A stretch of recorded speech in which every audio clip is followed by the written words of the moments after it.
BetOnline continues to be the best and the world's most trusted betting platform and your number one source for betting online. From the earliest odds in-game, live betting, BetOnline provides you with all the action and the ability to watch the games as they happen. You can bet on all of the great sports, the NFL, football, of course, NBA basketball, college hoops, NHL, and UFC. Head to BetOnline today. And don't forget to use the promo code BELIEVE, B-L-E-A-V. Welcome, everyone, to the Believe in Bengals podcast. Solomon Wilcox with our Believe in Bengals insider, Charlie Goldsmith. And Charlie, look, the Cincinnati Bengals, they get the win in Tennessee. Now, I know the Titans don't have the best record, but right now we're going to take the wins wherever we can get them. The Bengals got the win 37-27, but for whatever reason, it didn't seem to sit well with Joe Burrow. There's a video that's gone viral with him really sort of voicing his frustration with his head coach, Zach Taylor. What are we to make of all of this? Yeah, my read on that felt very similar to the Raiders game, a similar blowout win for the Bengals that included some similar frustrations by Burrow. And kind of the theme between those two games was, particularly in the fourth quarter, some operational mistakes, some getting the play call in issues. It wasn't necessarily X's and O's. It was kind of those behind the scenes details that, great teams have ironed out completely, and bad teams, you see those issues pop up over the course of the season. And yesterday in particular, you saw Cam Grandy have, I believe, 3 false starts. You saw a cadence issue that could have given the Bengals a free first down, but the Bengals didn't move up front. I believe that would have been on Mims.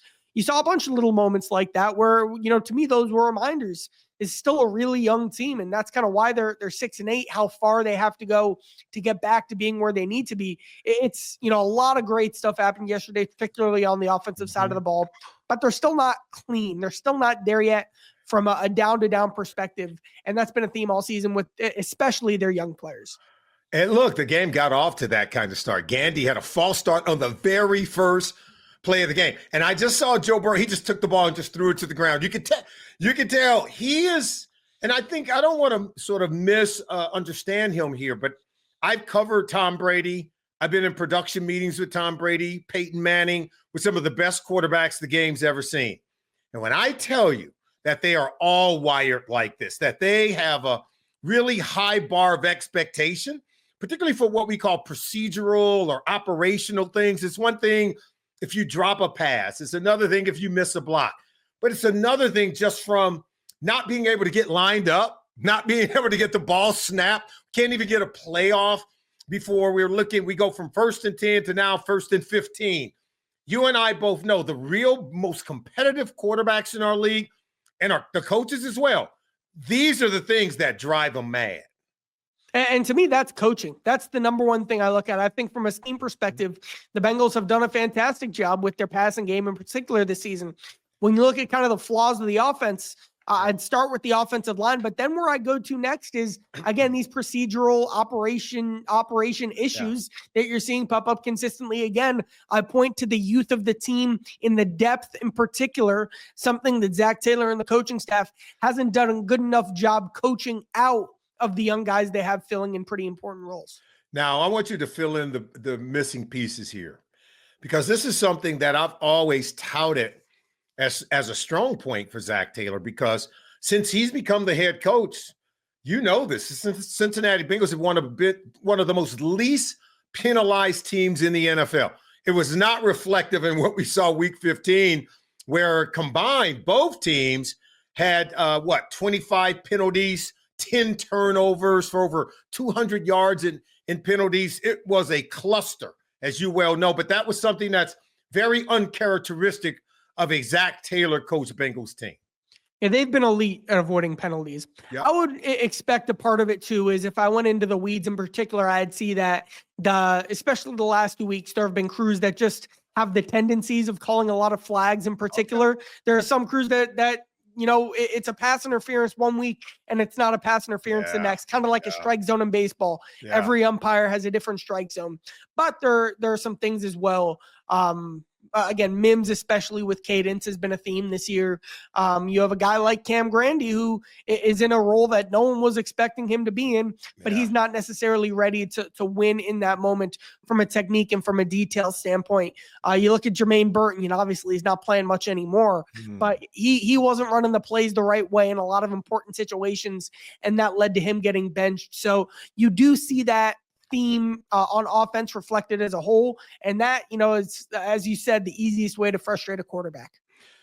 Look, the easiest way to frustrate everyone, including your coaching staff, including ownership, is what happened with Jordan Battle, who is a phenomenal young man, by the way. He gets the scoop and score. Looks like he's going in. We're getting ready to score one of 2 defensive touchdowns on the day. But this is something that's pervasive around the league. And I don't think he was showboating in any way. It looked like he was just trying to change hands and lost the ball before he crossed the goal line, which you well know, that's a turnover. That ball is going out the back of the end zone. It's a touchback. It's going to go back to the Tennessee Titans. The game kind of hung in the balance right there. They could have pulled away with the touchdown, but yet they gave the Titans a second chance. What are you hearing from the coaches? What was the communication? I'm sure there was some frustration. How did everyone internalize that moment in the game? Well, it's inexcusable. And I agree he wasn't showboating, but that kind of does help you give him a little more of the benefit of the doubt. It's still, again, an inexcusable mistake you can have happen. And I'll keep harping on the trend. Inexperience. Battle, he's probably started 16 games over the course of his NFL career, the second half of last season, and he took over around week 9 or 10 this season. He's a guy who, you're still seeing, Cam Taylor Britton, the consistency of his technique not be where you need it to be. You've seen some kind of mistakes and gaffes by a guy like Jordan Battle, not this past week, but a few weeks ago, especially against the Steelers. An example was that Justin Fields quarterback keeper. There are young guys in the set. DJ Turner, before he got hurt, was probably the most, he was responsible for the most mistakes you saw back there. Josh Newton definitely has had his fair share of lumps as well. So it's a young secondary that's not growing up fast. It's a young secondary that's still having these moments where its youth is revealed. And again, while it wasn't for the wrong reasons, Jordan Battle dropping that ball was another example. Help me out with some of the young players on this roster. We're getting to that point of the season, as you well know. We're still mathematically eligible for the playoffs with 3 games remaining in the regular season. But we are starting to see some new faces. Some other guys get some opportunities. What would you say the report card are? Who are some of the guys that you can point to, maybe for good or for bad, better or for worse? What does the report card say for some of the young Bengals who might be part of the future of this team moving beyond 2024? Yeah, the first thing that stood out to me not the first thing, but a big thing that stood out to me on a rewatch this morning was Myles Murphy. He was credited for 4 pressures. I'd personally give him 5 pressures. One play, he didn't get the tally in the stat sheet.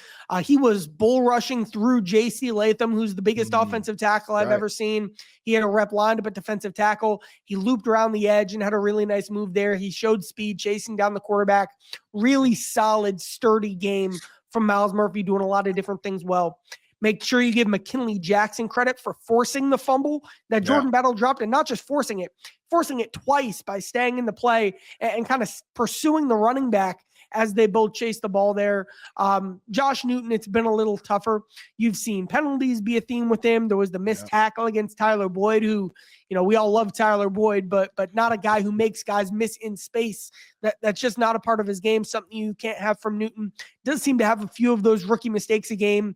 Another guy, though, who's about the right stuff, and you're counting on kind of growing through those mistakes. I also think Cam Taylor Britt is kind of just playing, I'm calling it more boring football. The leaping pick was great, but it's plays like the consistency of his technique, what he's doing as a tackler, how he's not getting exposed, the lack of cushion that you're seeing that maybe existed about a month ago. So more positive than negative. Definitely some help from the quarterbacks they're facing, but more positive than negative from the young guys on defense. Certainly making guys play. His game is starting to settle down. It was really about the technical issues. No one doubts whether or not Cam Taylor Britt can play. We know that he can play. And then once the technique begins to settle down, then I think you begin to see the big plays starting to come. He doesn't have to chase them. The ball tends to find him when he's playing really good sound fundamentals and technique. T Higgins, 8 targets, 5 catches, 88 yards, including the 38, 40-yard touchdown catch. Was he auditioning or was he just doing what T Higgins normally does? We are a better offense when he is in the lineup. There's no doubt.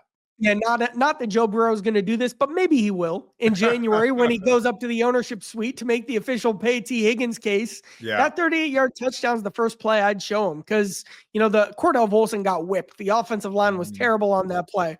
Yeah. However, Higgins is able to separate so quickly, and it's not just that. There's so much confidence and so much sure. You're just sure. Burrow is just sure that Higgins was going to finish there. That takes years. And, if you lose T, it's never going to be like that again with any receiver on a play like that. You're right. And that's exactly, it wasn't just that. It was Higgins out of the play, getting in phase with Burrow on a 3rd and 10 in the fourth quarter. It was Higgins in the red zone. Burrow checked to an audible because he saw the soft one-on-one coverage Higgins was getting, audibling, getting Higgins to run a deep stop route or a curl route and just getting the Bengals an easy gimme first down in the red zone. Like, all these things like this is just such a high page that the two of them are operating on a day where, the Titans were dead set on taking away the big play to Jamar. They had T every time they needed it, separating quickly, making physical catches. And that is why T Higgins is such a great fit with the Bengals. And listen, Joe Burrow knew he was going to get his clock cleaned on that play. They were sending a blitz. They had a free runner coming up the middle. He held it, and then he laid it up in an area saying, T, I'm going to trust you to go get this one. And he knows. He knew T was going to get it. They tried to do it earlier. Joe didn't get it out over the top and ended up getting intercepted by the safety coming over to help. But this was that similar kind of play, but he was able to get it over the top. And, man, T Higgins made a spectacular play on the ball. He literally beat 2 defenders, and Joe beat the pass rush. He knew he was going to pay for it. And what more can you say about the season we're getting from Joe Burrow? He gives up his body every single week to help this team get into the end zone. Every single possession, every single game, he knows he's going to take a hit, but he's willing to take that hit to put the ball into the right place. Yeah, I keep going back to this. Like in 2022 and 2023 combined, 10 off-schedule touchdown passes. Yes. This year he had 11 by the bye week, and he had another one yesterday. Like the comfort level off script that they say the Cardinal sin when you're rolling to your right, don't throw across your body. That's Burrow, for him, it's not the Cardinal sin. It's the it's the 100%. It's a layup. It's the rule. It's a layup for him. What if, Burrow, we all know, played well enough to beat the Ravens, Chargers, and Steelers in that 3-game stretch? What if the season that we're watching right now is Burrow giving that speech he gave after the Raiders game in the locker room saying, I'm not happy with this. This isn't the standard. Got to win Thursday or, the whole season's not worth it. And what if they won on Thursday night, which Burrow was more than good enough to do? Then they won again on Sunday night, which they should have. Burrow did his part there. If Evan McPherson makes a kick or two, and then the following week against the Steelers, score 38 points. If anyone could make a tackle, the Bengals win that game too. Then they stack 2 more wins together. Now they're on a 5-game win streak. They're in first place in the AFC North. Like, I know that's a lot of ifs, but that's the type of season Burrow's having. That's the effect he's had on this team. And it's, no one would argue, it's not his fault that they're in the spot they're in. But Burrow has been good enough for what I just said to be the reality the Bengals should be living in. So our takeaway when we see a video going viral and he's weighing in on how he truly feels real time in the moment, to put it into context, it's what the great competitive quarterbacks do in this league. They have a bar of expectation that they're trying to get everyone else to meet. And all you got to do is look at the penalties, look at the turnovers in the game to say that, no, that's not what he wants. Regardless of what their record is, he seems to be playing at a level and trying to raise everyone up to that level and set a bar of expectation that simply has to be met. Sometimes that kind of spills out into the public domain, and I think that's what we saw there in that little video caption that went viral.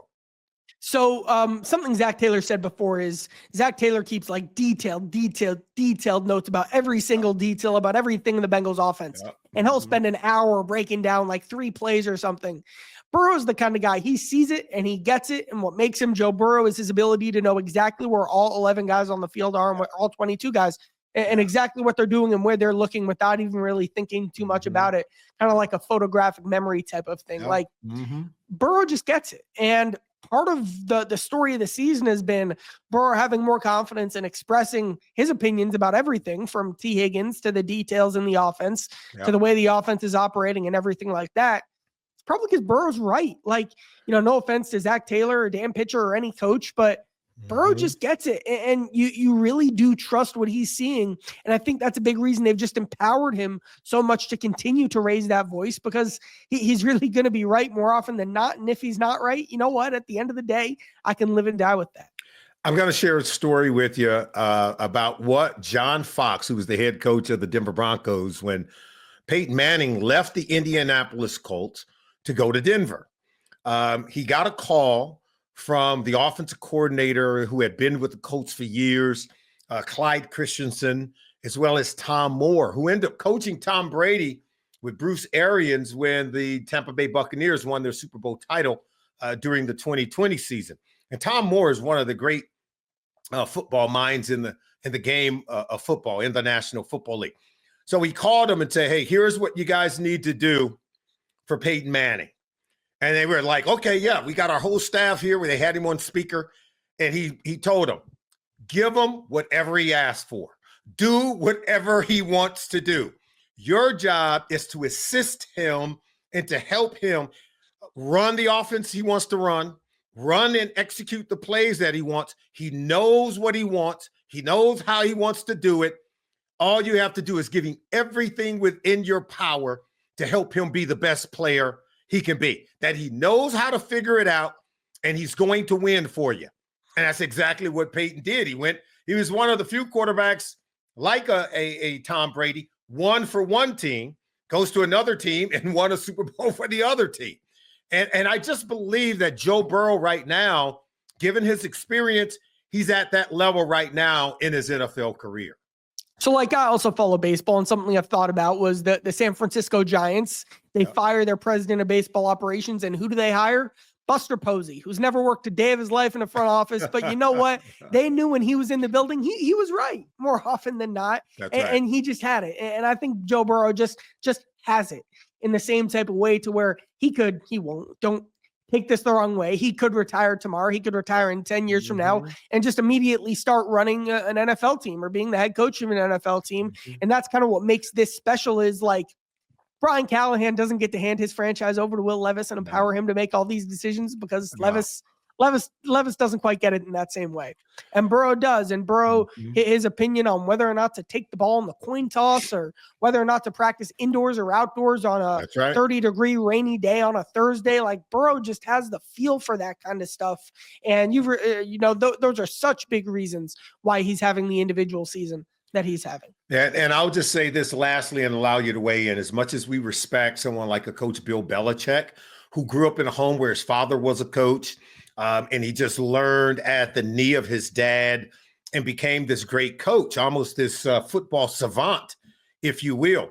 Joe Burrow grew up in a home where his father was not only a player at the University of Nebraska, he became a really good coach, and he was a good defensive coach. So Joe kind of grew up learning defense, playing on the defensive side of the ball. His older brothers all played. Imagine you're a young kid and you have older brothers playing in college football. Your dad is coaching in college football. All you're doing is studying tape and you're learning the game in this very academic way. And now you get to become this NFL quarterback. Trust me, he's been around the game his entire life. He has the answers to a lot of equations. And I think that's something that Zach Taylor truly understands and respects. I know the organization understands and respects that as well. And that's one of my favorite things about Zach, is he's never a guy who acts like I have all the answers. There's no ego with Zach. Zach is very, he'll talk to the media a lot about how he wants to talk to his captains about specific thing and empower them to raise their voices. Yep. And he just has the feel for which guys he can trust. And there's no one you can trust more than Burrow. And for a head coach, that's all you can ask for, to have a guy you can put your complete faith in and to let your players kind of lead the way and take you where you're going to get. Charlie, great stuff from you. We appreciate you filling in the blanks and helping us see clearly. We got to, of course, root for our Cincinnati Bengals. Are going to be playing host to the Cleveland Browns. We got a couple of AFC North games coming up here to close out the regular season. And there's still hope for the Cincinnati Bengals to get into the postseason. So keep hope alive, and we appreciate you for joining us right here on the Believe in Bengal podcast. It's now time for our Performer of the Week. And, of course, the Performer of the Week is brought to you by French Creek Roofing, Greater Cincinnati's choice for roofing, windows, and siding.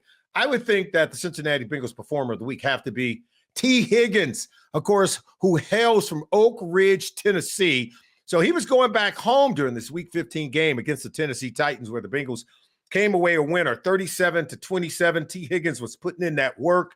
Of course, he had 8 targets, 5 catches for 88 yards, and a beautiful touchdown of 38 yards down the field. It was against a blitzing linebacker who came to hit Joe Burrow right in the chops, but T Higgins was down on the other end to save the day for the Cincinnati Bengals and Joe Burrow, and was hauling it in. Now you can see why Joe Burrow wants T Higgins back on this football team. There's no way that you can go into 2025 without T Higgins. It was one of those games with Chidobe Awuzie, one of the Cincinnati Bengals former defensive backs, playing for the Tennessee Titans, double covering Jamar Chase. If you don't have a T Higgins on the field when you're getting double coverage on Chase, Cincinnati Bengals offense could struggle at times. And T Higgins has consistently bailed out this offense. When he's been called on to be the number one guy, he's done that. When he's been called on to be a supplementary piece within the offense, secondary to Jamar Chase, he's done that. In so much during his first 4 seasons as a wide receiver on this team, the guy has a first down touchdown percentage of 80%. That's his catch rate. He catches 80% of his receptions equate to either a first down or a touchdown. Go look it up because the data doesn't lie. That's how good T Higgins is, and he deserves to be part of the future of the franchise. Joe Burrow says it, and if Joe Burrow says it, then I believe it. There's no doubt in my mind he was the Performer of the Week in the Week 15 game against the Tennessee Titans. It was a team that came in as the second best scoring defense, and yet the Cincinnati Bengals hang 37 on the Tennessee Titans defense. By the way, Bengals offense has scored 27 points or more for 6 consecutive weeks. In fact, Joe Burrow has 3 touchdown passes or more for 6 straight weeks. So we have a quarterback that's playing at an MVP level, and that's because he's got some really talented players around him. And I think it starts with Jamar Chase. It starts with T Higgins. The offensive line did their best. They were without some pieces. Orlando Brown Jr. was out, and they had to really supplement some of the other pieces on the offensive line, but they did a good enough job to get Chase Brown to the next level. How about Chase Brown, the job he's doing in the run game? He could have easily been our Performer of the Week, but no, it's going to go to T Higgins, brought to you by French Creek Roofing. All right, now it's time to look ahead to next week. And, of course, our look ahead segment is brought to us by the people at Midwest Hospice, dealing with a final or maybe the last days of a difficult departure of a family and family member, someone that you really love. All you got to do is call the people at Midwest Hospice. They have been serving Cincinnati for the last 10 years. If we're looking ahead to the final 3 games to close out the regular season, Week 16, we're playing the Cleveland Browns. That's right. They're going to come to Paycor Stadium. I just believe every time we play the Cleveland Browns, I don't know why I'm on pins and needles. I know we have a much better team, but they seem to play us better than anyone else. Myles Garrett seems to give us the hardest time when it comes to trying to win games against the Cleveland Browns. Of course, we did beat them earlier this season.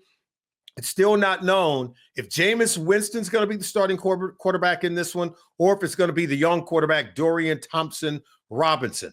Both guys have been known to throw interceptions. Think about this. Jameis Winston has played in 8 games so far this season. He's thrown 12 interceptions over the span of 8 games since he's become the starting quarterback after the injury to Deshaun Watson.